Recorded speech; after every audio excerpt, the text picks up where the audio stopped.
SSF ഈ ചർച്ച സംഘടിപ്പിച്ചിട്ടുള്ളത് രാജ്യത്തെ സംബന്ധിച്ചിടത്തോളം നിർണായകമായ ഒരു പൊതു തെരഞ്ഞെടുപ്പിലേക്ക് പ്രവേശിക്കുന്ന ഘട്ടത്തിലാണ്. ഇന്ത്യ രാജ്യത്തെ സംബന്ധിച്ചിടത്തോളം രാജ്യത്തിന്റെ ഭാവി നിർണയിക്കുന്നതിൽ മുൻപൊന്നും ഒന്നുമില്ലാത്ത വിധം കടുത്ത ആശങ്കകളും മനസ്സംഘർഷങ്ങളും പിരിമുറുക്കവുമുള്ള ഒരു പ്രത്യേക സാഹചര്യത്തിലാണ് ഇന്ത്യ രാജ്യത്തെ ജനങ്ങൾ പൊതു തെരഞ്ഞെടുപ്പിനെ കാണുന്നത്.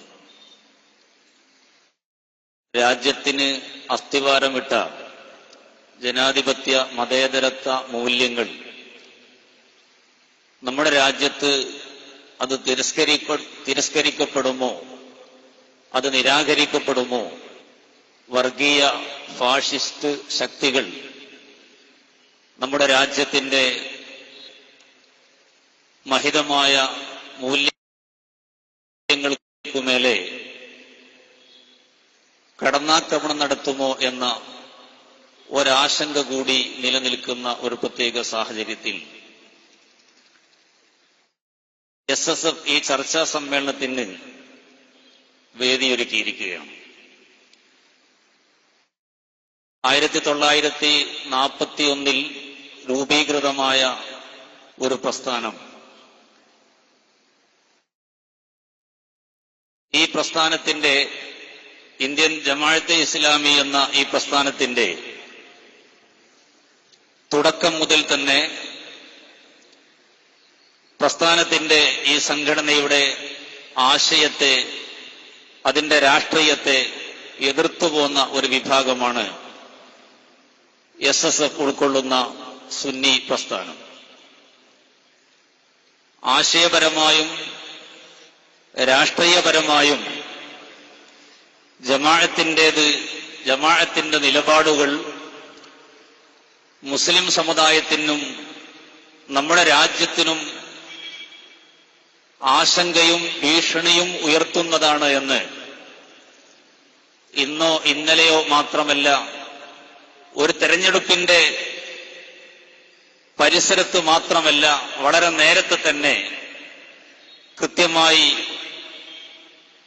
പ്രമാണങ്ങൾ ഉദ്ധരിച്ചുകൊണ്ട് പറഞ്ഞു വരികയും അത് പൊതുസമൂഹത്തിൽ അവതരിപ്പിച്ചു വരികയും ചെയ്ത ഒരു പ്രസ്ഥാനമാണ് SSF. ഇന്ത്യ രാജ്യത്തെ തെരഞ്ഞെടുപ്പ് സംവിധാനങ്ങളുമായി ബന്ധപ്പെട്ട് ആലോചിക്കുമ്പോൾ ഏതെങ്കിലും ഒരു പ്രദേശത്തിന്റെ പോലും ഭാവി നിർണയിക്കുന്നതിൽ ജമാഅത്ത് ഒരു ഘടകമല്ല എന്ന വസ്തുത അറിയുന്നവരാണ് നമ്മളെല്ലാവരും. പക്ഷേ ജമാഅത്തെ ഇസ്ലാമിയുടെ വോട്ട് ബാങ്ക് പേടിച്ചുകൊണ്ടോ ഈ വോട്ട് ബാങ്കിലൂടെ ഇന്ത്യൻ ജമാഅത്തെ ഇസ്ലാമി രാജ്യത്തിന്റെ വരും കാലത്തെ അതിന്റെ ഭരണകാര്യങ്ങളിൽ നേതൃപരമായ പങ്കുവഹിക്കുമോ എന്ന ആശങ്കയോ ഒന്നും യഥാർത്ഥത്തിൽ നമുക്കില്ല. കാരണം ജമാഅത്തിനെ സംബന്ധിച്ചിടത്തോളം അതിന്റെ പ്രവർത്തകന്മാർക്കും പുറത്തുനിന്ന് വീക്ഷിക്കുന്നവർക്കും ഒരുപോലെ അറിയാവുന്ന ഒരു വസ്തുതയാണ് ജമാഅത്തിന്റെ ആൾബലം എത്രമാത്രമാണ് എന്ന്. പക്ഷെ ഒരു കാര്യം നമ്മളിവിടെ ചർച്ച ചെയ്യേണ്ടതുണ്ട്. രാജ്യത്ത് തെരഞ്ഞെടുപ്പിനെ അഭിമുഖീകരിക്കുമ്പോൾ നേരിട്ടും അല്ലാതെയും സ്ഥാനാർത്ഥികളെ നിർത്തിയും പുറത്തുനിന്ന് പിന്തുണ നൽകിയും മറ്റു ജനാധിപത്യപരമായ പ്രവർത്തനങ്ങളിൽ ഏർപ്പെട്ടുകൊണ്ടും ഈ തെരഞ്ഞെടുപ്പ് രാഷ്ട്രീയത്തിൽ ഭാഗധേയം വഹിക്കുവാൻ, പങ്കുവഹിക്കുവാൻ ജമാഅത്തെ ഇസ്ലാമിക്കും ഒരുപക്ഷെ ഇന്ത്യ രാജ്യത്തെ മറ്റു പല സംഘടനകളെയും അപേക്ഷിച്ച് പല സംഘടനകളെയും പോലെ അർഹതയുണ്ട് എന്ന് പറയാം. അതേ സ്ഥാനത്ത് ഇന്ത്യയുടെ ജനാധിപത്യ മൂല്യങ്ങളിൽ, അതിന്റെ മതേതര കാഴ്ചപ്പാടുകളിൽ അതിൽ നിന്ന് വളരെ നേരത്തെ തന്നെ അകന്നു നിൽക്കുകയും ജനാധിപത്യ മതേതര മൂല്യങ്ങളെ പുച്ഛിക്കുകയും പരിഹസിക്കുകയും ചെയ്തു വന്ന ഒരു പ്രസ്ഥാനം കുറച്ചു കാലമായി സെക്യുലർ വേഷമണിഞ്ഞുകൊണ്ട് അതിനുവേണ്ടി മാധ്യമപ്രവർത്തനം നടത്തുകയും ചെയ്യുമ്പോൾ ജമാഅത്ത് ഈ സമൂഹത്തിൽ പുറത്തു കാണിക്കുന്ന മുഖത്തെക്കാളും വളരെയേറെ ഭീബത്സമാണ്, ഭീകരമാണ് അതിന്റെ ആന്തരിക മുഖം എന്ന് ഒരുപക്ഷെ നിറഞ്ഞു നിൽക്കുന്ന പൊതുപ്രവർത്തനത്തെ വീക്ഷിക്കുന്ന ആളുകളിൽ നിന്ന് ഈ ഭീകരാവസ്ഥ അവരറിയാതെ പോകരുത് എന്ന ഒരു താല്പര്യം സ്വാഭാവികമായും ഈ ചർച്ചാ സമ്മേളനത്തിന്റെ പിന്നിലുണ്ട്. ഒരു തെരഞ്ഞെടുപ്പിനെ അഭിമുഖീകരിക്കുമ്പോൾ എത്ര തന്നെ ചെറിയ പാർട്ടിയായാലും ആ പിണക്കുന്നിടത്തും അവരെ പഴിക്കുന്നിടത്തും ഒരുപക്ഷെ പലർക്കും ഭയമുഖാംശം. SSFനെ സംബന്ധിച്ചിടത്തോളം അത്തരം ഒരു ഭയത്തിനോ ആശങ്കക്കോ യാതൊരു തരത്തിലുള്ള ഇടവുമില്ല എന്നതുകൊണ്ട് തന്നെ ഇച്ഛാശക്തിയോടുകൂടെ ഈ ചർച്ചാ സമ്മേളനവും ഇതിന്റെ തുടർച്ചയും ഈ സംഘടന ഏറ്റെടുത്തു കഴിഞ്ഞിരിക്കുകയാണ് എന്ന വസ്തുത ഞാൻ ഇങ്ങോട്ട് ശ്രദ്ധയിൽപ്പെടുത്തുകയാണ്. ഇന്ത്യൻ ജമാഅത്തെ ഇസ്ലാമിയുടെ രാഷ്ട്രീയ താൽപര്യങ്ങൾ അത് നമ്മുടെ രാജ്യത്തെ സംബന്ധിച്ചിടത്തോളം വളരെയേറെ അപകടങ്ങൾ സൃഷ്ടിക്കുന്നതാണ് എന്ന ആശയമാണ് നമുക്കിവിടെ ചർച്ച ചെയ്യാനുള്ളത്. ഹുകൂമത്തെ ഇലാഹിയും ഇഖാമത്തുദ്ദീനിലൂടെയും കടന്നുവന്ന് ഇന്ന് വളരെ നേരത്തെ ആശയത്തിന്റെയും ആദർശത്തിന്റെയും പേരിൽ പറയുകയും എഴുതുകയും ഒളിച്ചുവെക്കുകയും ചെയ്ത സകല കാര്യങ്ങളെയും ബലികഴിച്ചുകൊണ്ട് അതിൽ നിന്നെല്ലാം വളരെ പെട്ടെന്ന് കുതറിമാറിക്കൊണ്ട് ഒരു തെരഞ്ഞെടുപ്പ് രാഷ്ട്രീയത്തിലേക്ക് ഇന്ത്യൻ ജമാഅത്തെ ഇസ്ലാമി പ്രവേശിക്കുമ്പോൾ അതിന്റെ ഉള്ളിൽ ഒളിപ്പിച്ചു വച്ച അജണ്ട എന്ത് എന്ന് മുഴുവൻ ജനാധിപത്യ വിശ്വാസികളും മതേതരത്വത്തിൽ വിശ്വസിക്കുന്നവരും വിശിഷ്യ ഇസ്ലാം എന്ന് പറയുന്ന ഈ ആദർശ പ്രസ്ഥാനത്തെ ആശയപരമായി നെഞ്ചിലേറ്റുകയും ചെയ്യുന്ന മുസ്ലിങ്ങൾക്കും ബാധ്യതയുണ്ട്. ഒരു ജനാധിപത്യ രാജ്യത്ത് എങ്ങനെ ജീവിക്കണം എന്നതിനെക്കുറിച്ച് വിശുദ്ധ ഇസ്ലാമിന് വ്യക്തമായ കാഴ്ചപ്പാടുണ്ട്. ഇസ്ലാമിനെ സംബന്ധിച്ചിടത്തോളം ഇസ്ലാമിന്റെ ആശയങ്ങൾ നിലനിർത്തുന്നതിനും അതിന്റെ പ്രചാരണ പ്രവർത്തനങ്ങൾ നടത്തുകയും ചെയ്യുന്നതിന് വേണ്ടി ഒരു മതാധിഷ്ഠിതമായ രാഷ്ട്രം നിർമ്മിക്കണം എന്ന ചിന്ത ഒരു കാലത്തും പരിശുദ്ധ ഇസ്ലാമിനുണ്ടായിട്ടില്ല. ഹബീബായ മുഹമ്മദ് നബി സല്ലല്ലാഹു അലൈഹി വസല്ലം അവിടുത്തെ പ്രബോധന പ്രവർത്തന കാലഘട്ടത്തിൽ ഒരു രാഷ്ട്ര നിർമ്മിതിക്ക് വേണ്ടിയല്ല സല്ലല്ലാഹു അലൈഹി വസല്ലം അത് അവിടുത്തെ പ്രവർത്തനത്തിന്റെ ഏറിയ ഭാഗവും നീക്കിവെച്ചിട്ടുള്ളത്. ഒരു രാഷ്ട്ര നിർമ്മാണത്തിലൂടെ ഒരു മതാധിഷ്ഠിതമായ രാഷ്ട്രത്തെ കെട്ടിപ്പടുക്കുന്നതിലൂടെ പിന്നീട് വേണം മതപ്രചാരം, ഇസ്ലാമിക പ്രവർത്തനം എന്ന ഒരാശയം ഇസ്ലാമിനെ സംബന്ധിച്ചിടത്തോളം അത് വലിയ ഭാരം സൃഷ്ടിക്കുന്ന ഒരു സംഗതിയാണ്. മതരാജ്യത്തും മതേതര രാജ്യത്തും ഇസ്ലാമിനെ സംബന്ധിച്ചിടത്തോളം വളരെയേറെ എതിർപ്പുകൾ നേരിടേണ്ടി വരുന്ന ഒരു രാജ്യത്തും ഒരു മുസ്ലിമിന് ഈ മൂന്ന് നിലപാടുകളിൽ നിൽക്കുന്ന രാജ്യത്തും ഒരു മുസ്ലിമിന് ജീവിക്കുവാനും അവന്റെ ആശയമനുസരിച്ച് ജീവിക്കുവാനുമുള്ള അവകാശമുണ്ട്. അതിന് പറ്റാവുന്ന ഒരാദർശം അവന്റെ മുൻപിലുണ്ട്.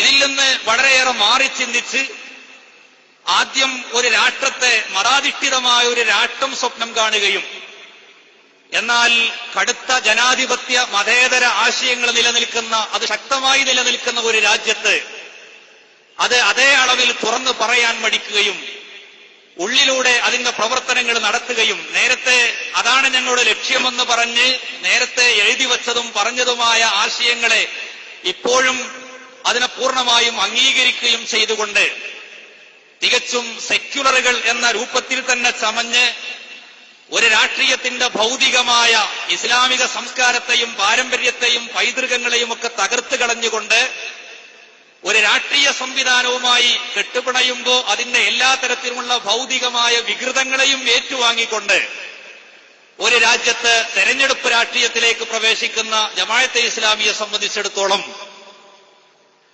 അത് മുസ്ലിങ്ങൾക്ക് മാത്രമല്ല എല്ലാവർക്കും അത് ഭാരമാണ്.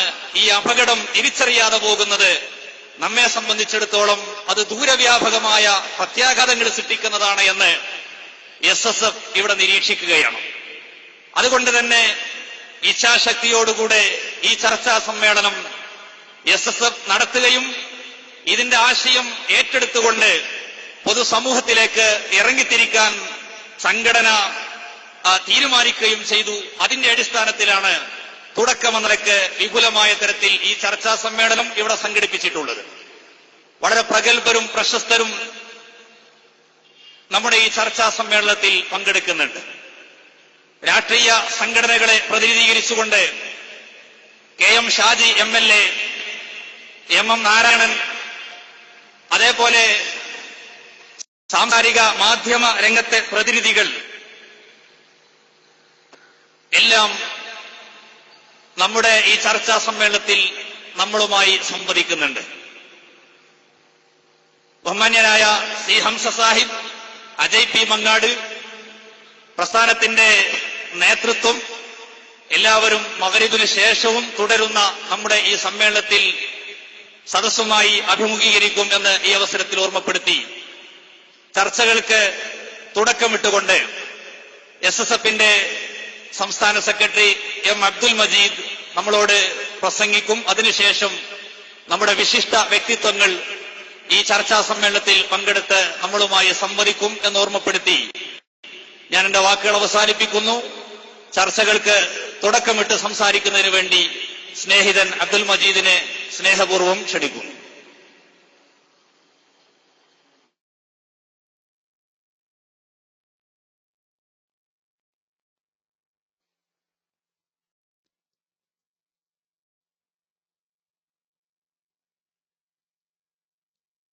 السلام عليكم ورحمة الله وبركاته. بسم الله الرحمن الرحيم.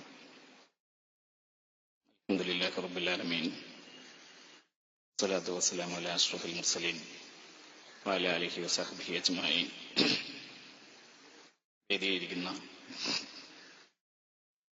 സംഘടനയുടെ നേതാക്കളെ, എന്റെ മുമ്പിലിരിക്കുന്ന സുന്നി യുവജന സംഘത്തിന്റെയും സുന്നി സ്റ്റുഡൻസ് ഫെഡറേഷന്റെയും പ്രവർത്തകരെ, എന്റെ ശബ്ദം ശ്രവിക്കുന്ന സഹൃദയരായ നാട്ടുകാരെ,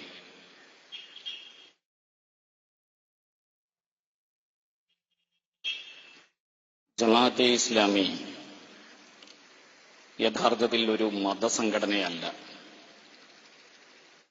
ഗോപ്യമായ അജണ്ടകളുള്ള ഒരു രാഷ്ട്രീയ പ്രസ്ഥാനമാണ്.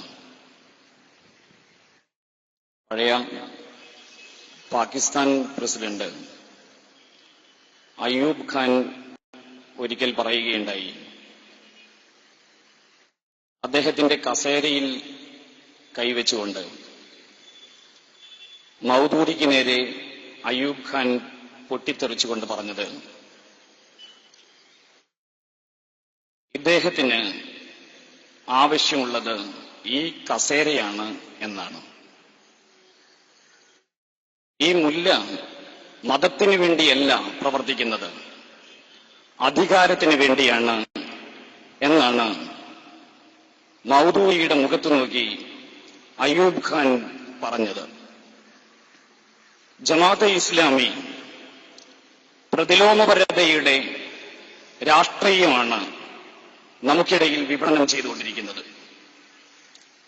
ജനാധിപത്യത്തിൽ ഫാഷിസത്തിനും തീവ്രവാദത്തിനും അടുക്കളകളുണ്ട്. ഈ അടുക്കളകളിൽ വേവിച്ചെടുക്കുന്ന വിഭവങ്ങളിൽ വിഷം പുരട്ടപ്പെടുന്നുണ്ട് എന്ന് നമ്മൾ തിരിച്ചറിയാതെ പോകരുത്. മതേതരത്വത്തിലും ജനാധിപത്യത്തിലും വിശ്വസിക്കുന്ന നമ്മളെ സംബന്ധിച്ച് ജനാധിപത്യത്തിന് നേരെ വരുന്ന ആക്രമണങ്ങളെ ഭയപ്പാടോടുകൂടി മാത്രമേ നിരീക്ഷിക്കാൻ കഴിയുകയുള്ളൂ. ഒരു തെരഞ്ഞെടുപ്പിന്റെ മുറ്റത്ത് ജമാഅത്തെ ഇസ്ലാമിയുടെ രാഷ്ട്രീയ അപകടത്തെക്കുറിച്ച് ചർച്ച ചെയ്യുന്നതിൽ വളരെ പ്രാധാന്യമുണ്ട് എന്നാണ് SSF വിചാരിക്കുന്നത്. ഇന്ത്യ ഭൂഖണ്ഡത്തിലെ തീവ്രവാദ പ്രവർത്തനങ്ങളുടെ പിറകിൽ നമ്മൾ പരിശോധിച്ചാൽ ജമാഅത്തെ ഇസ്ലാമിയുടെ മൗദൂദിയുടെ ആശയ സ്രോതസ്സുകളാണ് പ്രധാനമായും ഈ തീവ്രവാദ സംഘടനകൾ അനുവർത്തിക്കുന്നത് എന്ന് നമുക്ക് മനസ്സിലാക്കാൻ കഴിയും. മൗദൂദിസം ഇസ്ലാമിലെ ഉപയോഗിക്കുന്നതിന്റെ പിറകിൽ വളരെ കൃത്യമായ താൽപര്യങ്ങളുണ്ട്. അള്ളാഹുവിന്റെ ഭരണം, ഇമാം തുടങ്ങിയിട്ടുള്ള പദാവലികൾ വിശ്വാസികളെ ചൂഷണം ചെയ്യുന്നതിന് വേണ്ടിയുള്ളതാണ്. അങ്ങനെ വരുമ്പോൾ അള്ളാഹുവിന്റെ ഭരണത്തെയും ഇസ്ലാമിന്റെ ഭരണാധികാരിയായ അമീറിനെയും ചോദ്യം ചെയ്യുക എന്ന് പറയുന്നത് ഇസ്ലാമിക വിരുദ്ധമാവും. അതുകൊണ്ട് വിശ്വാസികൾ ജമാഅത്തെ ഇസ്ലാമി മുന്നിൽ വയ്ക്കുന്ന മൗദൂദിസ്റ്റ് സിദ്ധാന്തങ്ങളെ ചോദ്യം ചെയ്യരുത് എന്നതിന്റെ അടിസ്ഥാനത്തിലാണ് ഈ പദാവലികളെ ഉപയോഗിച്ചുകൊണ്ടിരിക്കുന്നത്. ഞങ്ങളൊരു രാമരാജ്യം സൃഷ്ടിക്കാനാണ് ഇവിടെ പ്രവർത്തിക്കുന്നത് എന്നും അങ്ങനെ ഒരു രാമരാജ്യം ഇവിടെ സൃഷ്ടിക്കപ്പെടുകയാണെങ്കിൽ ആ രാമരാജ്യത്ത് ഹൈന്ദവേതര വിശ്വാസികൾക്ക് ജീവിക്കാനുള്ള അവകാശമില്ല, അവർ ഈ രാജ്യത്ത് ജീവിക്കേണ്ടവരല്ല എന്ന് പറയുകയും ചെയ്യുന്ന ഒരു രാഷ്ട്രീയത്തിന് യഥാർത്ഥത്തിൽ സത്യസന്ധതയുണ്ട് എന്ന് നമുക്ക് പറയേണ്ടി വരും. പകരം ഞങ്ങൾ ഈ രാജ്യത്തിന്റെ മതേതരത്വത്തോടും ജനാധിപത്യത്തോടും കൂറുപുലർത്തുന്നവരാണ്, ആണയിടുകയും എന്നിട്ടൊരു ദൈവരാജ്യത്തിന് വേണ്ടി പ്രവർത്തിക്കുകയും ചെയ്യുന്ന രാഷ്ട്രീയ പ്രവർത്തനത്തെ, അതിനെ സത്യസന്ധതയുടെ രാഷ്ട്രീയം എന്ന് പറയാൻ നമുക്കൊരു ന്യായവും കാണുന്നില്ല. യഥാർത്ഥത്തിൽ മൗദൂദിസം ഈ രാഷ്ട്രീയമാണ് ഇവിടെ പരീക്ഷിച്ചുകൊണ്ടിരിക്കുന്നത്. ജനങ്ങൾക്ക് സ്വീകാര്യമല്ലാത്ത ഒരു അജണ്ട മുന്നിൽ വയ്ക്കുമ്പോൾ സ്വാഭാവികമായും ജനങ്ങൾ അതിനെ സംശയിക്കുകയും ആ അജണ്ട സ്വീകരിക്കാതിരിക്കുകയും ചെയ്യുക സ്വാഭാവികം. അങ്ങനെ വരുമ്പോൾ ജമാഅത്തെ ഇസ്ലാമിയുടെ മൗദൂദിസ്റ്റ് സിദ്ധാന്തം എന്ന് പറയുന്നത് ഒളിച്ചു കടത്തേണ്ട ഒരു ആശയമാണ്. ജമാഅത്തെ ഇസ്ലാമി നമുക്കിടയിൽ ചെയ്തുകൊണ്ടിരിക്കുന്നത് അവരുടെ അജണ്ടകളെ, അവരുടെ ആശയങ്ങളെ നമുക്കിടയിലേക്ക് ഒളിച്ചു കടത്തുകയാണ്. നമുക്ക് ജമാഅത്തെ ഇസ്ലാമിയുടെ പ്രവർത്തനങ്ങളെ നിരീക്ഷിക്കാം. വളരെ മനോഹരമായ പദങ്ങൾ ഉപയോഗിച്ച്, സ്നേഹം വഴിഞ്ഞൊഴുകുന്ന വാക്കുകൾ ഉപയോഗിച്ച്, ജനകീയ പ്രശ്നങ്ങളെ ഏറ്റെടുത്തുകൊണ്ട്, ഒട്ടനേകം സമരങ്ങളിൽ ഇടപെട്ടുകൊണ്ട് ഒരു പൊതുമുഖം സൃഷ്ടിക്കാൻ വേണ്ടി ശ്രമിക്കുകയാണ് പുതിയ കാലത്ത് മൗദൂദി സഹോദര പ്രസ്ഥാനങ്ങൾ. ഇങ്ങനെ ഒരു പൊതുമുഖം സ്ഥാപിച്ചെടുക്കേണ്ടത് ജമാഅത്തെ ഇസ്ലാമിയുടെ ആശയപ്രചാരണത്തിന്റെ ഭാഗമാണ്. നേർക്കുനേരെ ഈ സമൂഹത്തിന്റെ മുമ്പിൽ സത്യസന്ധേന പറയാൻ ഒരാശയമില്ലാതിരിക്കുമ്പോൾ പൊതുവിൽ സ്ഥാപിച്ചെടുക്കുന്നതിന് വേണ്ടിയുള്ള വളഞ്ഞ വഴികളാണ് ഇന്ന് ജമാഅത്തെ ഇസ്ലാമി സ്വീകരിച്ചുകൊണ്ടിരിക്കുന്നത് എന്ന് നമുക്ക് മനസ്സിലാക്കാൻ കഴിയും. ഞങ്ങൾ മതത്തിലെ പുരോഗമനവാദികളാണ് എന്നാണ് യഥാർത്ഥത്തിൽ ജമാഅത്തെ ഇസ്ലാമി പറയുന്നത്. എത്രമാത്രം മതത്തിൽ പുരോഗമനവാദികളാണ് ജമാഅത്തെ ഇസ്ലാമി എന്ന് നമ്മൾ അന്വേഷിക്കേണ്ടതുണ്ട്. ഇസ്ലാമിൽ നിന്ന് കുറേയധികം മുന്നോട്ട് പോവുകയും എന്നാൽ മൗദൂദി നിഷ്കർഷിച്ച സിദ്ധാന്തം അതൊരു മറ്റൊരു യാഥാസ്ഥികത്വമാണ്. അതിന്റെ അകത്തു നിന്ന് ഒരടി മുന്നോട്ട് വെക്കാൻ ജമാഅത്തെ ഇസ്ലാമിക്ക് സാധ്യമല്ല. എങ്കിൽ പിന്നെ ഇപ്പോൾ ജമാഅത്തെ ഇസ്ലാമി പുരോഗമന മുഖം എടുത്തണിയുന്നത് എങ്ങനെയാണ്, എന്തുകൊണ്ടാണ് നമ്മൾ തിരിച്ചറിയേണ്ടതുണ്ട്. ഇവിടെ ജമാഅത്തെ ഇസ്ലാമിയുടെ വെൽഫെയർ പാർട്ടി എന്ന് പറയുന്ന രാഷ്ട്രീയ പ്രസ്ഥാനത്തിൽ പ്രവർത്തിക്കുന്ന പലർക്കും ജമാഅത്തെ ഇസ്ലാമിയുടെ യാഥാസ്ഥികത്വ മുഖം അറിയില്ല, പരിചയമില്ല. കഴിഞ്ഞ ദിവസവും മലപ്പുറത്ത് വെച്ച് ഒരു പ്രഭാഷണം നടന്നു.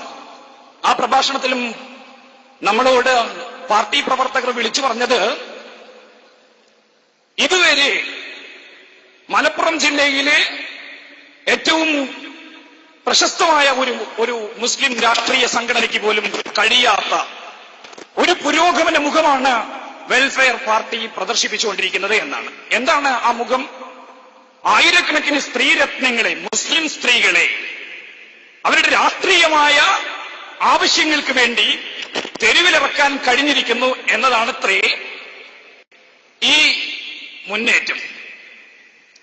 സ്ത്രീകളെ പൊതുരംഗത്തിറക്കുന്നതിനെ കുറിച്ച് യഥാർത്ഥത്തിൽ മൗദൂദിസ്റ്റുകൾ എത്രമാത്രം യാഥാസ്ഥികരാണ് എന്നതിനെക്കുറിച്ച് മൗദൂദി കൃതികൾ വായിച്ചാൽ നമുക്ക് മനസ്സിലാക്കാൻ കഴിയും.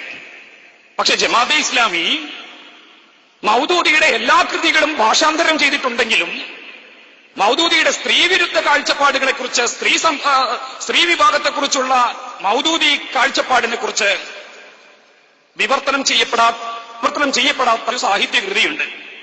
പർദ്ദ എന്നാണ് അതിന്റെ പേര്. അപ്പോൾ പിന്നെ ഇപ്പോ ജമാഅത്തെ ഇസ്ലാമിയുടെ വെൽഫെയർ പാർട്ടിയിൽ സ്ത്രീകൾ പൊതുരംഗത്തിറങ്ങി പ്രവർത്തിക്കുന്നുണ്ടല്ലോ, അതൊരു കാപട്യമാണ്. ഇങ്ങനെ കാപട്യങ്ങളുടെ കലവറയാണ് യഥാർത്ഥത്തിൽ ജമാഅത്തെ ഇസ്ലാമി.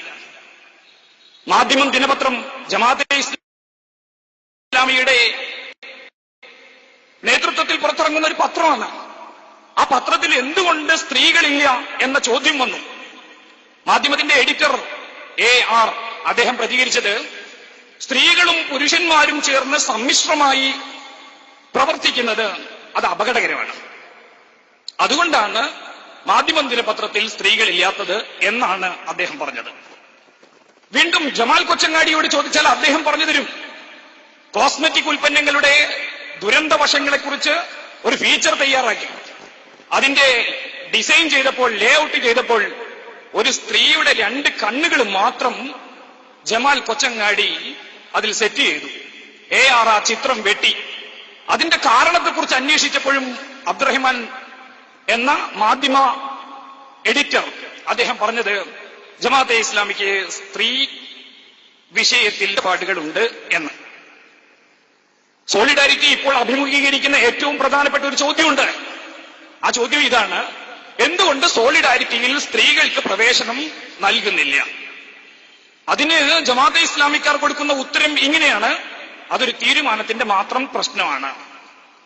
ഒരു തീരുമാനത്തിന്റെ മാത്രം പ്രശ്നമാണെങ്കിൽ എന്തിനാണ് ഇത്രയും കാലം ആ തീരുമാനത്തിന് വേണ്ടി വൈകിച്ചത് എന്നൊരു ചോദ്യം നമുക്ക് തിരിച്ചു ചോദിക്കാനുണ്ട്. ജമാഅത്തെ ഇസ്ലാമിയിൽ സ്ത്രീകൾക്ക് എത്രമാത്രം സാന്നിധ്യമുണ്ട് എന്നറിയാൻ 2000 ശേഷം മാത്രമാണ് ഷൂറയിൽ സൂറ വന്നിരുന്നത് എന്ന് നമുക്ക് എല്ലാവർക്കും അറിയുന്നതാണ്. ഇതാണ് യഥാർത്ഥത്തിൽ മൗദൂദികളുടെ ഒരു സ്ത്രീ കാഴ്ചപ്പാട് എന്ന് പറയുന്നത്. എന്നാൽ അതിന്റെ ഏറ്റവും രസകരമായ ഒരു വശം കൂടിയുണ്ട്. ജമാഅത്തെ ഇസ്ലാമിയുടെ ദേശീയ നേതൃത്വം ഈ അടുത്ത ദിവസം ഒരു പ്രസ്താവന പുറത്തിറക്കിയിരുന്നു. ഡൽഹിയിൽ ബലാത്സംഗം നടന്നപ്പോൾ അതിനോട് പ്രതികരിച്ചുകൊണ്ട് ജമാഅത്തെ ഇസ്ലാമിയുടെ ദേശീയ നേതൃത്വം പറഞ്ഞത്, സ്ത്രീ പുരുഷ സമ്മിശ്രം അത് അപകടമാണ്, അതുകൊണ്ട് സ്കൂളുകളിൽ ആൺകുട്ടികൾ വേറെയും പെൺകുട്ടികൾ വേറെയും ക്ലാസ്സിൽ തന്നെ പഠിക്കണമെന്നാണ്. ഉടനെ പ്രതികരിച്ചത് സോളിഡാരിറ്റിക്കാരാണ്. അവർ ഈ ചോദ്യം അസ്വസ്ഥപ്പെടുത്തുന്ന ഒരു ചോദ്യമുണ്ട് അവരുടെ മുമ്പിൽ: എന്തുകൊണ്ട് സ്ത്രീകൾ ജമാഅത്തെ ഇസ്ലാമിയിൽ സോളിഡാരിറ്റിയിൽ എന്ന ചോദ്യം. അതുകൊണ്ട് ഉടനെ ദേശീയ ജമാഅത്തെ ഇസ്ലാമിയുമായി ഞങ്ങൾക്കൊരു ബന്ധവുമില്ല എന്ന് സോളിഡാരിറ്റിയിലെ യുവശിങ്കങ്ങൾ പ്രതികരിച്ചു. ആരിഫ് അലി എന്ന കേരള ജമാഅത്തെ ഇസ്ലാമിയുടെ അമീർ മാത്രം വിഷയം വിഷയത്തോട് പ്രതികരിച്ചില്ല. എങ്കിൽ പിന്നെ എന്തുകൊണ്ട് വെൽഫെയർ പാർട്ടിയിൽ നമ്മൾ ധാരാളം സ്ത്രീകളെ കാണുന്നു? അതും ഒരു തന്ത്രമാണ്. മീഡിയ വൺ ജമാഅത്തെ ഇസ്ലാമിയുടെ പുതിയ ചാനലാണ്. മീഡിയ വണ്ണിന്റെ ഉദ്ഘാടന സമയത്ത് ആരിഫ് അലിയുടെ ഒരു പ്രസംഗം ഉണ്ടായിരുന്നു. അദ്ദേഹം പറഞ്ഞത് ഇനിമേലിൽ പരസ്യ കമ്പനികൾക്ക് മാറി ചിന്തിക്കേണ്ടി വരും എന്നാണ്. എന്ന് പറഞ്ഞാൽ മറ്റെല്ലാ ചാനലുകളിലുമുള്ള സ്ത്രീ നഗ്നതകൾ പ്രദർശിപ്പിച്ചുകൊണ്ടുള്ള പരസ്യം മീഡിയ വണ്ണിൽ സാധ്യമല്ല. എന്തുകൊണ്ട്? മീഡിയ വൺ ഒരു ഇസ്ലാമിക പ്രബോധന ചാനലാണ്. ആ ചാനലിന് മൗദൂദി സിദ്ധാന്തം അനുസരിച്ചല്ലാതെ മുന്നോട്ട് പോകാൻ കഴിയില്ല. പക്ഷെ നമ്മൾ പ്രദർശനം തുടങ്ങിയപ്പോ എല്ലാ ചാനലുകളിലും കാണുന്ന എല്ലാതരം പരസ്യങ്ങളും മീഡിയ വണ്ണിലും കാണാൻ തുടങ്ങി. സ്വാഭാവികമായും പാർട്ടി പ്രവർത്തകർ വിഷയത്തെ ചോദ്യം ചെയ്തു. അവരോട് മീഡിയ വണ്ണിന് വേണ്ടി പണം സമാഹരിച്ചത് നിങ്ങൾക്ക് സ്വർഗം തരാം, പകരം നിങ്ങൾ സ്വർണം തരൂ എന്ന് പറഞ്ഞിട്ടാണ്. അങ്ങനെയാണ് ആയിരക്കണക്കിന് വരുന്ന സ്ത്രീകളിൽ നിന്നും പൊതുസമൂഹത്തിൽ നിന്നും മീഡിയ വൺ എന്ന് പറയുന്ന ചാനലിന് വേണ്ടി സ്വാഭാവികമായും ചോദ്യം വരും. നേരത്തെ പറഞ്ഞ എല്ലാ അശ്ലീല പരസ്യങ്ങളും നമ്മുടെ ചാനലിനകത്തും ഈ ഇസ്ലാമിക ചാനലിനകത്തും വരുന്നുണ്ടല്ലോ. അപ്പൊ ഇതാണോ ഇസ്ലാമിക ദഅവത്ത്? ഇതാണോ ഒരു വേറിട്ട ചാനൽ? ഈ ചോദ്യത്തിനു മുമ്പിൽ മൗദൂദി നേതൃത്വം പറഞ്ഞ മറുപടി, നിങ്ങൾ തൽക്കാലം ക്ഷമിക്കണം. ഇപ്പോ നമ്മുടെ മുമ്പിലുള്ള പ്രശ്നം പ്രേക്ഷകരെ കണ്ടെത്തുക എന്നതാണ്, പരസ്യത്തിലൂടെ വരുമാനം നേടിയെടുക്കുക എന്നതാണ്. ഇത് രണ്ടും നേടിയെടുത്തു കഴിഞ്ഞാൽ എന്നാൽ പിന്നെ നമുക്ക് അതിനുശേഷം ഇസ്ലാമിക ദഅവത്ത് സമ്പൂർണമായ മൗദൂദി സിദ്ധാന്തം അനുസരിച്ചുള്ള ഒരു ചാനലിനെ നിങ്ങൾക്ക് പ്രതീക്ഷിക്കാം. അതുകൊണ്ട് നിങ്ങൾ പ്രേക്ഷകരെ നേടുവോളം, പരസ്യം വരുമാനം നേടുവോളം നിങ്ങൾ ക്ഷമിക്കണം എന്നാണ് മൗദൂദി നേതൃത്വം അനുയായികളോട് പറഞ്ഞുകൊടുത്തത്. എങ്കിൽ ഇതേ തന്ത്രം തന്നെയാണ്, ഇതേ ഉത്തരം തന്നെയാണ് എന്തുകൊണ്ട് വെൽഫെയർ പാർട്ടിയിൽ സ്ത്രീകൾ എന്ന ചോദ്യത്തിനും, എന്തുകൊണ്ട് ഈ ജനാധിപത്യ വ്യവസ്ഥിതിയെ അംഗീകരിച്ചുകൊണ്ട് തെരഞ്ഞെടുപ്പുകളിൽ ഇടപെടുന്നു എന്ന ചോദ്യത്തിനും, പൊതുവിഷയങ്ങളിൽ ഇടപെടുന്നു എന്ന വിഷയത്തിനും എല്ലാറ്റിനും ഉള്ളത് ഇതേ ഉത്തരം തന്നെയാണ്. നാളെ മൗദൂദി രാജ്യം സ്ഥാപിക്കാൻ കഴിയും. അങ്ങനെ ഒരു മൗദൂദി രാജ്യം സ്ഥാപിക്കപ്പെടുമ്പോൾ അത് തീർത്തും മൗദൂദി സിദ്ധാന്തത്തിൽ അധിഷ്ഠിതമായിരിക്കും എന്ന ഒരു ഉത്തരവാണ് ജമാഅത്തെ ഇസ്ലാമിക്ക് യഥാർത്ഥത്തിൽ മുന്നോട്ട് വെക്കാനുള്ളത്. ഇങ്ങനെ വേഷം കെട്ടലുകളുടെ ഒരു രാഷ്ട്രീയം എന്തുകൊണ്ട് ജമാഅത്തെ ഇസ്ലാമിക്ക് സ്വീകരിക്കേണ്ടി വരുന്നു? ബഹുസ്വര രാജ്യത്ത്, ഒരു ബഹുസ്വര സമൂഹത്തിൽ മുൻവെക്കാൻ പറ്റുന്ന ഒരാശയമല്ല മൗദൂദി ആശയം എന്ന് പറയുന്നത്. അതുകൊണ്ട് ഈ പുള്ളിയുടെ പുള്ളി ഒന്ന് തൽക്കാലത്തേക്കെങ്കിലും മായ്ച്ചു കളയേണ്ടതുണ്ട്. അതുകൊണ്ടാണ് ഇവർ ആട്ടിൻ തോലണിഞ്ഞത്. യഥാർത്ഥത്തിൽ ചെന്നായ അതിന്റെ സ്വഭാവം പ്രദർശിപ്പിക്കാതിരിക്കില്ല. ജമാഅത്തെ ഇസ്ലാമി രാഷ്ട്രീയം എന്താണ് എന്നതിനെക്കുറിച്ച് നമ്മൾ കൃത്യമായി പഠിക്കേണ്ടതുണ്ട്. 1941 മൗദൂദി ജമാഅത്തെ ഇസ്ലാമി എന്ന സംഘടനയ്ക്ക് രൂപം കൊടുക്കുന്നത്. ജമാഅത്തെ ഇസ്ലാമി നമ്മുടെ ഇന്ത്യയിൽ RSSനോടൊപ്പം 2 തവണ നിരോധിക്കപ്പെട്ട പ്രസ്ഥാനം കൂടിയാണ്. ഇസ്ലാമിനെ ഇത്രമേൽ തെറ്റിദ്ധരിപ്പിക്കപ്പെട്ട ഒരു പ്രസ്ഥാനം കേരളത്തിലോ ഇന്ത്യയിലോ മറ്റൊരു സംഘടനയും നമുക്ക് ചൂണ്ടിക്കാണിക്കാൻ കഴിയില്ല. എങ്ങനെയാണ് ഇസ്ലാമിനെ തെറ്റിദ്ധരിപ്പിക്കപ്പെടാനുണ്ടായ സാഹചര്യം ഉണ്ടായത്? ഇസ്ലാം എന്ന് പറഞ്ഞാൽ ഒരു മുസ്ലിമിനെ സംബന്ധിച്ച് ഒരു മതേതര രാജ്യത്തും മതവിരുദ്ധ രാജ്യത്തും ജീവിതം അസാധ്യമാണ്.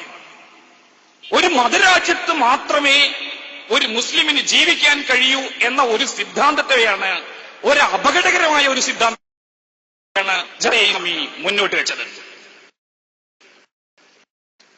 യഥാർത്ഥത്തിൽ ഇസ്ലാം മുസ്ലിം മതരാജ്യത്തും മതേതര രാജ്യത്തും മതവിരുദ്ധ രാജ്യത്തും എങ്ങനെ ജീവിക്കണം എന്നതിനെക്കുറിച്ച് കൃത്യമായി പഠിപ്പിക്കപ്പെട്ട ഒരു മതം കൂടിയാണ്.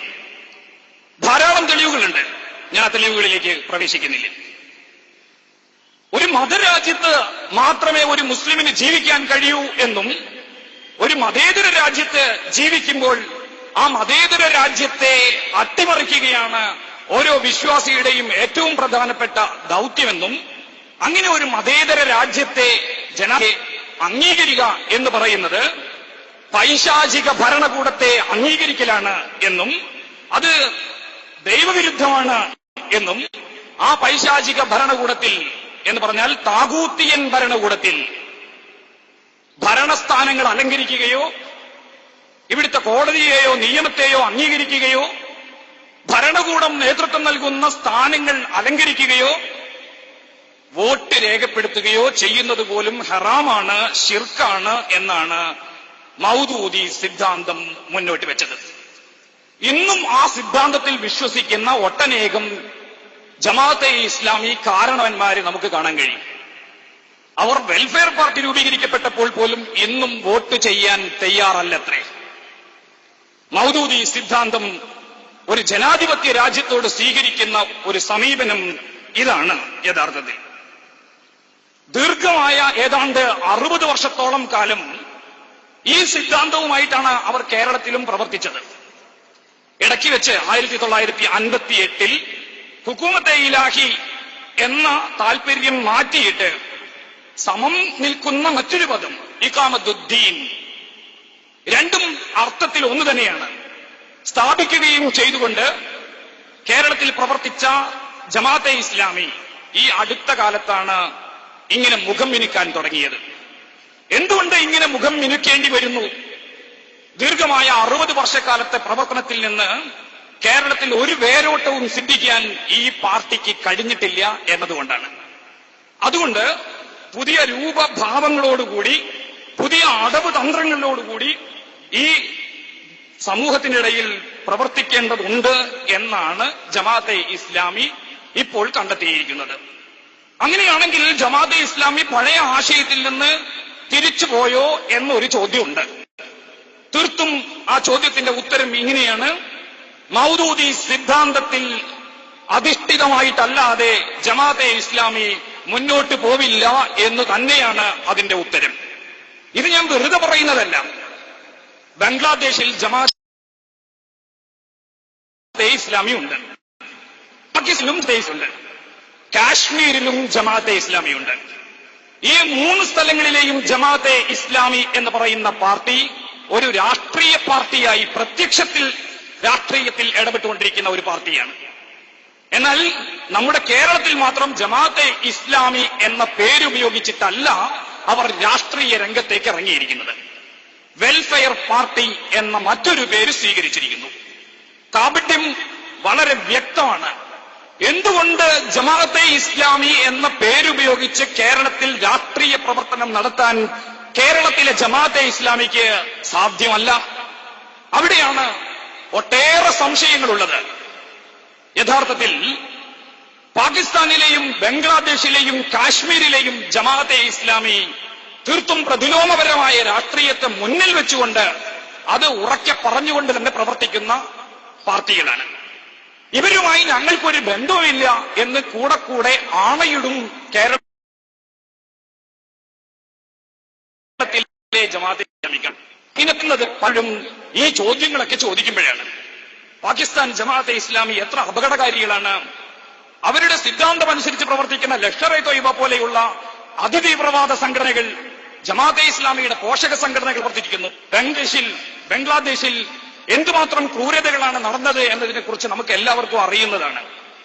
യഥാർത്ഥത്തിൽ 1971 പാകിസ്ഥാനിൽ നിന്ന് ബംഗ്ലാദേശ് പിരിഞ്ഞു പോന്നത് മതത്തിൽ നിന്നുള്ള വിശ്വാസം കുറഞ്ഞതുകൊണ്ടല്ല, പ്രാദേശികമായ ഭാഷാപരമായ ഒരു വ്യത്യാസത്തിന്റെ പേരിൽ, അഭിപ്രായ ഭിന്നതകളുടെ പേരിലാണ് പാകിസ്ഥാനിൽ നിന്ന് ബംഗ്ലാദേശ് പിരിഞ്ഞു പോകുന്നത്. അവിടെ ഇസ്ലാമിയുടെ ഭാഗതത്വം എന്തായിരുന്നു? പാകിസ്ഥാൻ ജമാഅത്തെ ഇസ്ലാമിക്ക് വേണ്ടി ബംഗ്ലാദേശിന് വേണ്ടി വാദിച്ചിരുന്ന അവിടുത്തെ ജനസഞ്ചയത്തെ ക്രൂരമായി കശാപ്പ് ചെയ്തത് നമ്മൾ ചരിത്രത്തിൽ നിന്നും വായിക്കുന്നതാണ്. മതവിശ്വാസം വലിച്ചെറിഞ്ഞതിന്റെ പേരിൽ പോലും അല്ല. മൗദൂദി രാഷ്ട്രീയ സിദ്ധാന്തം, ദേശാതിർത്തികളില്ലാത്ത മൗദൂദിയൻ സിദ്ധാന്തത്തിന്റെ പരിരക്ഷയ്ക്ക് വേണ്ടിയായിരുന്നു ബംഗ്ലാദേശിൽ ജമാഅത്തെ ഇസ്ലാമി ഈ ആക്രമണ പ്രവർത്തനങ്ങൾക്ക് നേതൃത്വം നൽകിയത്. അതിന് നേതൃത്വം നൽകിയ, കലാപങ്ങൾക്ക് നേതൃത്വം നൽകിയ യുദ്ധ കുറ്റവാളിയാണ് മുല്ല അബ്ദുൽ ഖാദിർ. അതുകൊണ്ട് ബംഗ്ലാദേശിലെ നീതിന്യായ കോടതി മുല്ല അബ്ദുൽ ഖാദിറിനെ തൂക്കിക്കൊല്ലാൻ വേണ്ടി വിധിച്ചു. മുല്ല അബ്ദുൽ ഖാദിറിനെ തൂക്കിക്കൊല്ലാൻ വിധി പുറപ്പെടുവിച്ച അഹമ്മദ് കബീർ എന്ന് പറയുന്ന ചീഫ് ജസ്റ്റിസിനെ ബംഗ്ലാദേശ് മൗദൂദികൾ ക്രൂരമായി കൊന്നു. അവസാനിച്ചില്ല. ബംഗ്ലാദേശിൽ വലിയ തോതിൽ വർഗീയങ്ങൾ അരങ്ങേറി. ജമാഅത്തെ ഇസ്ലാമി ബംഗ്ലാദേശ് അനുകൂലികളായ ജനങ്ങൾക്ക് നേരെ ആക്രമണം അഴിച്ചുവിട്ടു. അതിന് നേതൃത്വം നൽകിയത് ജമാഅത്തെ ഇസ്ലാമി മാത്രമല്ല, ലഷ്കർ-ഇ തൊയ്ബ അടങ്ങുന്ന അവിടുത്തെ തീവ്രവാദ സംഘടനകളായിരുന്നു.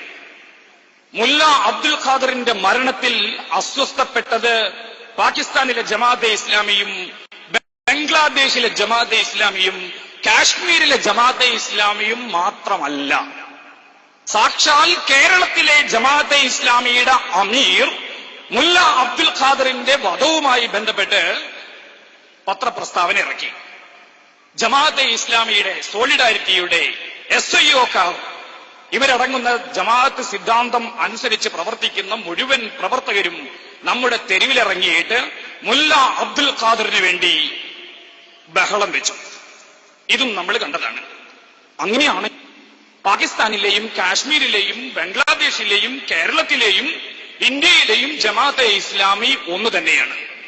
ഇവരുടെ എല്ലാവരുടെയും ആശയ സ്രോതസ് മൗദൂദിസം തന്നെയാണ്. ഇടയ്ക്ക് വെച്ച് അമീർ മൗദൂദിയെ തള്ളി പറയാൻ ശ്രമിച്ചു. കേരള ഹൈക്കോടതിയിൽ സത്യവാങ്മൂലം വന്നപ്പോ ആരിഫ് അലി എന്ന അമീർ എല്ലാവരെയും കൂട്ടിപ്പിടിക്കാൻ വേണ്ടി കൂടി ശ്രമിച്ചു. എല്ലാ മതസംഘടനകളെയും അവരൊക്കെ ഞങ്ങളുടെ കൂടെ നീക്കണം. മൗദൂദികൾക്കെതിരെ, ജമാഅത്തെ ഇസ്ലാമിക്കെതിരെ വരുന്നത് മാത്രമാണ് അസത്യവാങ്മൂലം. മറ്റ് സംഘടനകൾക്കെതിരെ വരുന്നതൊക്കെ സത്യവാങ്മൂലവുമാണ്. എപ്പോഴും ഇത്തരം ശുദ്ധപ്രകൃതരാണ് ജമാഅത്തെ ഇസ്ലാമിക. ആരിഫ് അലി അദ്ദേഹം പറഞ്ഞത്, ജമാഅത്തെ ഇസ്ലാമി ദേശീയ നേതൃത്വത്തെ, മൗദൂദിയെ എല്ലാ അർത്ഥത്തിലും അനുകരിക്കുന്ന ഒരു പ്രസ്ഥാനമല്ല. ചില വിഷയങ്ങളിൽ ഞങ്ങൾക്ക് അദ്ദേഹത്തോട് വിയോജിപ്പുണ്ട്. നമുക്ക് തിരിച്ചു ചോദിക്കാം, ഏത് വിഷയത്തിലാണ് ഈ വിയോജിപ്പുള്ളത്?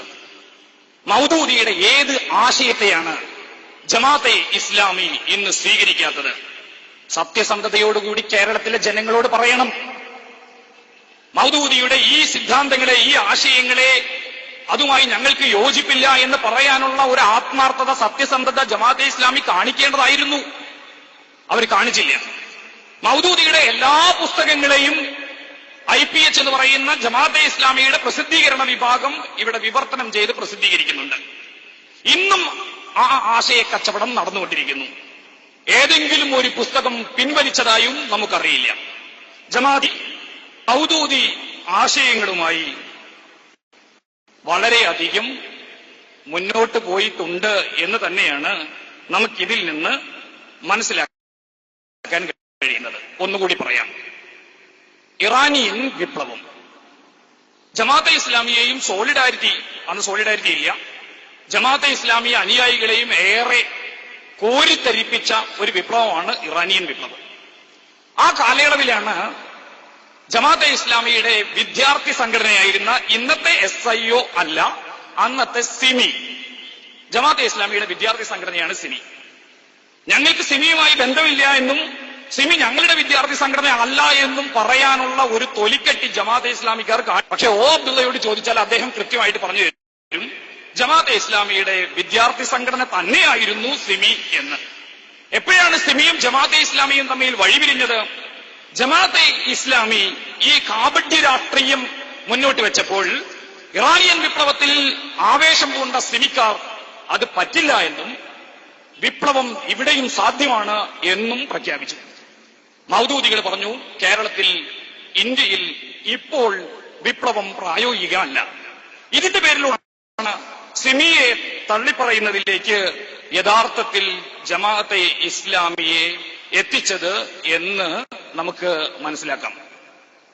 ജമാഅത്തെ ഇസ്ലാമി എന്ന് പറയുന്നത്, അല്ലെങ്കിൽ മൗദൂദിസം എന്ന് പറയുന്നത്, അള്ളാഹുവിന്റെ മാർഗത്തിലുള്ള ഒരു പൗരോഹിത്യ ഭരണമാണ്.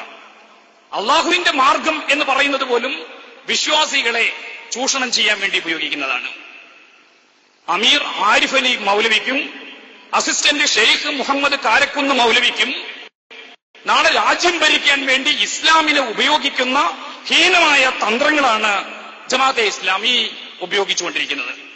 ഈ രാഷ്ട്രീയം നമുക്ക് ഏറെ അപകടകരമാണ്. എന്തുകൊണ്ടെന്നാൽ മൗദൂദി രാഷ്ട്രീയത്തിന് കേരളത്തിലും ഇന്ത്യയിലുമുള്ള സാധ്യതകൾ എത്രമാത്രമാണ് എന്ന് നമുക്ക് എല്ലാവർക്കും അറിയാം. നീണ്ട 60 വർഷക്കാലം കഴിഞ്ഞപ്പോഴും ഇന്നും ജമാഅത്തെ ഇസ്ലാമിക്ക് നമ്മുടെ കേരളത്തിൽ പോലും, കേരളത്തിലാണ് ഏറ്റവും കൂടുതൽ ജമാഅത്തെ ഇസ്ലാമി വ്യവസ്ഥാപിതമായി പ്രവർത്തിക്കുന്നത്, അവിടെ പോലും ജനങ്ങളിൽ ഈ ആശയത്തിന് വേരോട്ടം ലഭിച്ചിട്ടില്ല. അതുകൊണ്ട് ഒരു മൗദൂദി ഭരണം ഇവിടെ സാധ്യമാവുമെന്നും അതോടുകൂടി ഇന്ത്യയുടെ ജനാധിപത്യം തകർന്നു പോകുമെന്നും വിശ്വസിക്കാൻ മാത്രമുള്ള വിവരദോഷമുള്ളവരല്ല നമ്മൾ. പിന്നെ എന്തുകൊണ്ട് ഈ ചർച്ച മുന്നോട്ട് വെക്കുന്നു എന്നതാണ് ഏറ്റവും മർമ്മപ്രധാനമായ ചോദ്യം. ഈ രാഷ്ട്രീയം നമുക്ക് അപകടമാണ്. അത് മതേതരത്വത്തിന് മാത്രം അല്ല ഭീഷണിയാവുന്നത്, ഇവിടുത്തെ എല്ലാ മതവിഭാഗത്തിനെതിരെയും ഭീഷണിയാണ്. എല്ലാ മതവിഭാഗത്തിനെതിരും ആണ് ജമാഅത്തെ ഇസ്ലാമി രാഷ്ട്രീയം എന്ന് പറയുമ്പോൾ അത് ഏറ്റവും കൂടുതൽ ബാധിക്കുന്നത് മുസ്ലിങ്ങളായ കേരളത്തിലും ഇന്ത്യയിലും ന്യൂനപക്ഷമാണ്. ഈ ന്യൂനപക്ഷങ്ങളായ മുസ്ലിങ്ങളെ പൊതുസമൂഹം ഏറെ തെറ്റിദ്ധരിപ്പിക്കാൻ കാരണമാകുന്നു. മുസ്ലിങ്ങളുടെ വിശ്വാസ കർമ്മകാര്യങ്ങൾ പോലും മൗദൂദി സിദ്ധാന്തം അനുസരിച്ച് നിസ്കാരം നാളെ സ്ഥാപിക്കാനുള്ള ഒരു രാജ്യത്തിന് വേണ്ടിയുള്ള ഒരു ഇടപെടലിന് വേണ്ടിയുള്ള ഒരു സൈനിക അഭ്യാസമാണ്, അതിനുള്ള ഒരു പരിശീലന കളരിയാണ് നിസ്കാരം എന്നാണ് പറഞ്ഞിരിക്കുന്നത്. കേരളത്തിലെ, ഇന്ത്യയിലെ നിസ്കരിക്കുന്ന മുസ്ലിങ്ങൾ മുഴുവനും ഈ മതേതര രാജ്യത്തെ അട്ടിമറിച്ചൊരു ദൈവിക രാജ്യം സൃഷ്ടിക്കാൻ വേണ്ടിയാണ് എന്ന് അബദ്ധവശാൽ ഇവിടുത്തെ മറ്റു മതസ്ഥർ വിശ്വസിച്ചു പോയാൽ അതാണ് ഏറ്റവും അപകടകരം. ഒരു മുസ്ലിം ഭരണം സ്ഥാപിക്കപ്പെടും എന്ന് പറയുന്നത് അത് അപകടം ഏതെല്ലാം രീതിയിലാണ് എന്നുകൂടി നമ്മൾ ആലോചിക്കണം. ഒരു ഇസ്ലാമിക് ഭരണം ഇവിടെ ഉണ്ടാവണമെന്ന് പറയുമ്പോൾ അതിനൊരു പ്രതിവാദമുണ്ട്. ആ പ്രതിവാദം ഒരു ഹിന്ദുത്വ രാജ്യം ഇവിടെ ഉണ്ടാവണം എന്നതാണ്. അങ്ങനെയാണെങ്കിൽ ഈ രാഷ്ട്രീയം ആർക്കാണ് ഗുണം ചെയ്യുന്നത്? അതിവിടുത്തെ സവർണ ഹൈന്ദവ രാഷ്ട്രീയത്തിനാണ്. എപ്പോഴും ഫാഷിസ്റ്റുകൾക്ക് വളരണമെങ്കിൽ ഒരു എതിർ ഫാഷിസത്തെ ചൂണ്ടിക്കാണിക്കേണ്ടതുണ്ട്. വളരെ ന്യൂനപക്ഷമായ, ഇങ്ങനെ ഒളിപ്പിച്ചു വെക്കുമ്പോഴും വളരെ കൃത്യമായ താല്പര്യങ്ങളുള്ള ജമാഅത്തെ ഇസ്ലാമി എന്ന് പറയുന്ന ഈ മൗദൂദി ഫാഷിസം, അത് ഇവിടുത്തെ സവർണ ഫാഷിസത്തിന് എല്ലാ അർത്ഥത്തിലും അനുകൂലമാണ്, അനുപൂരകമാണ്. അതുകൊണ്ട് ഒരു തീവ്രവാദം ഇവിടെ ഉണ്ടായിരിക്കേണ്ടത് ഫാഷിസത്തിന് വളം നൽകുന്നതാണ്, ബലം നൽകുന്നതാണ് എന്നുള്ളത് കൊണ്ട് മൗദൂദി രാഷ്ട്രീയം നമ്മുടെ രാജ്യത്തെ മുസ്ലിമീങ്ങളെ ഏറ്റവും അധികം ബാധിക്കുന്നു എന്ന് നമ്മൾ തിരിച്ചറിയേണ്ടതുണ്ട്. എന്തുകൊണ്ടെന്നാൽ ഈ രാഷ്ട്രീയത്തെ ചൂണ്ടിയിട്ടായിരിക്കും ഇവിടുത്തെ ഭൂരിപക്ഷ മത വർഗീയ രാഷ്ട്രീയം ശക്തിപ്പെടുന്നത്. അതുകൊണ്ട് ഈ മൗദൂദി രാഷ്ട്രീയം എന്ന് പറയുന്നത് മതേതരത്വത്തിന് ഭീഷണിയാണ്, ഇവിടെയുള്ള മുഴുവൻ മതവിശ്വാസികൾക്കും ഭീഷണിയാണ്, ഇവിടെയുള്ള മുഴുവൻ മുസ്ലിം വിശ്വാസികൾക്കും ഭീഷണിയാണ്. ഒന്നുകൂടി ഞാൻ ഇങ്ങനെ അവസാനിപ്പിക്കുന്നു.